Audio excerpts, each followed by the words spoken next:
Weather Service in Tallahassee has issued a special marine warning for Apalachee Bay or coastal waters from Keaton Beach to Ochlockonee River, Florida out to 20 nautical miles, coastal waters from Ochlockonee River to Apalachicola, Florida out to 20 nautical miles until 6:45 p.m. Eastern Daylight Time.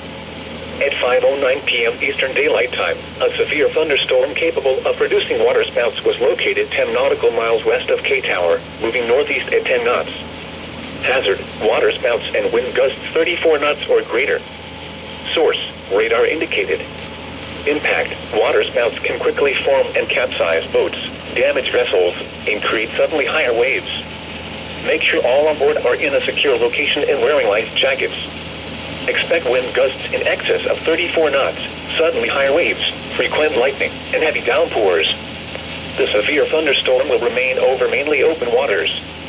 Move to safe harbor until hazardous weather passes.